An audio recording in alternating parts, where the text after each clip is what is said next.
Good evening and welcome to Netzach Daily Kitzur Shop Share.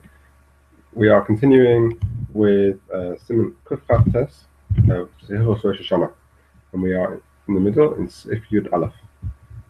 It says the Kitzur. Rosh Hashanah, on Rosh Hashanah, when we're going through the Avinu Malkeinu and we say, Avinu Malkeinu Chotam Lefanecha, Father, our King, we have sinned before you. Ein lahakos be'egrev ala chozer k'mei b'chol of Yom HaKippurim. You should not hit your chest with your fist as you would normally do on a weekday or on Yom Kippur. Ki ein omrin vidu Rosh Hashanah shu Yom Tov. Because on Rosh Hashanah, which is a Yom Tov, we don't say vidu. And so striking your chest would indicate that the Avinu Malkeinu, which we're saying, is a form of vidu. Eli chavana perish, said he should have intention that the explanation of what he's saying, the meaning of what he's saying is as follows.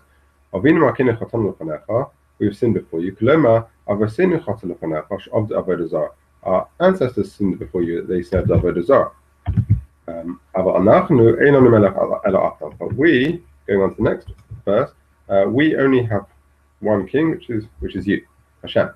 Therefore, the next one, Avinu Malkeinu aseh imanu l'man shmecha. Therefore, our Father, our King, act kindly with us for the sake of your name. So if you base. From time take out the Sefer Torah, relating. It's the custom to say the 30 minutes of Hashem. But it's appropriate, says the Kitzur, to start from the bit earlier from the words Vayavar. So we should say Vayavar Hashem al panav vayikra. Hashem passed in front of his face and he said Hashem Hashem etc. With Shabbos, and on Shabbos there are places where they don't say the 30 minutes. Below Ribbon Shalom, and neither do they say the paragraph which starts with Ribbon Shalom. So if you'd give up, Shir HaTekiyos, the length of the Tekiyos, when you're blowing the shofar, ideally should be as follows. HaTeruah hi Tisha Kochos Ketzor. The Teruah should be 9 notes, 9 beats, but short ones. Vashvarim Yasa Gimel Shavarim Zeh Hazeh. And when you blow the Shavarim, it should really be made of 3 Shavarim, one following the other. In each Sheva, each one of the 3 Shavarim should be as long as 3 of the notes, of the short notes which are used for the Teruah. So therefore, the Shavarim in total also works out as 9, called 9 beats. But you should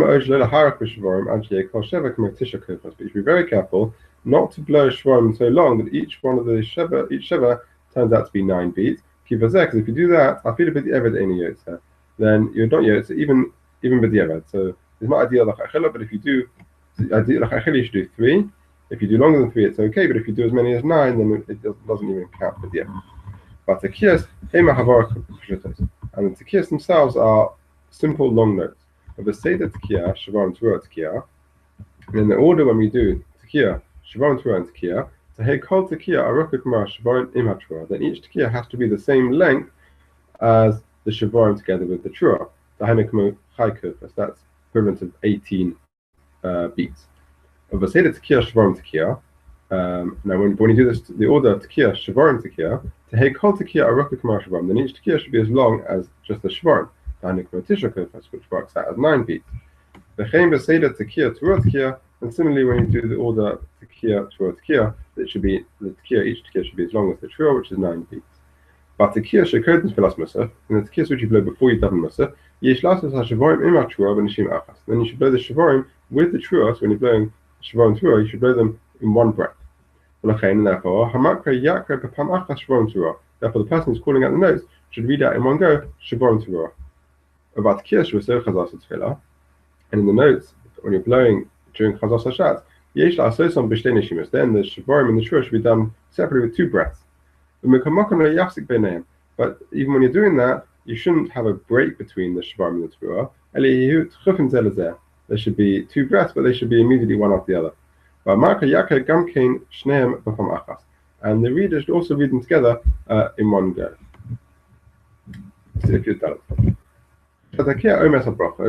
When the person who's blowing shofar says the brachos, then the members of the congregation should not say Baruch Hu Baruch Shemo during the brachos, because that would be a hafsek in the middle of the bracha. Rather, they should listen carefully to the brachos. And following each bracha, they should say with proper kavanah, they should say Amen. And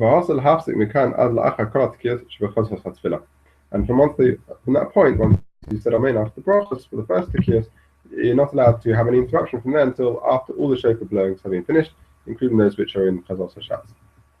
Okay, and therefore, Ein Shamash Lahachriz Shastiki Yaakov B'Shas Tefillah. The shamas of the shul should therefore not announce, as you might do at other times, that silence is golden in time to tefillah.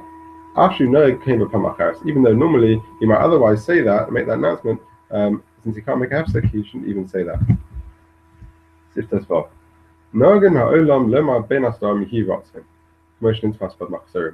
The world has been taken on the custom that between the orders of the blowing of the shofar, they say the Yihirotzen, and it's printed in the Machzorim. You have to be very careful when you're saying that, not to say verbally the names of the malachim which are mentioned in that tefillah. And in many congregations they don't say the Yihirotzen at all, and that is more appropriate. The main thing at the time of the blowing of the shofar is to arouse yourself then for proper teshuva with a wholehearted. Rambam writes, this is what he says. Even though blowing the shofar on Rosh Hashanah is stated as a Gezeras HaKosav, we do it because Hashem tells us to do it. Nevertheless, there is a hint in it.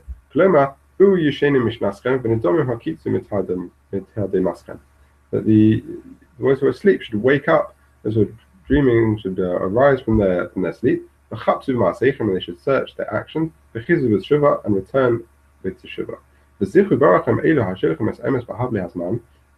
And the Creator should remember those who have forgotten the truth because of the confusion of the time. And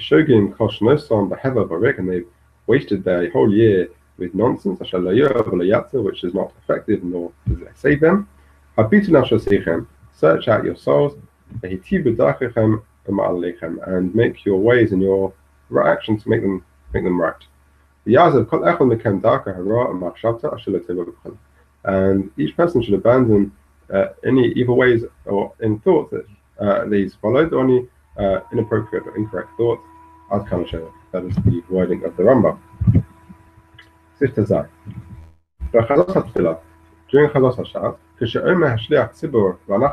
Shliach Tzibur says the words Anachnu Korim, we say Aleinu during Chazos Hashatz. The custom is that the congregation also say it with him, and they also bow down. But they do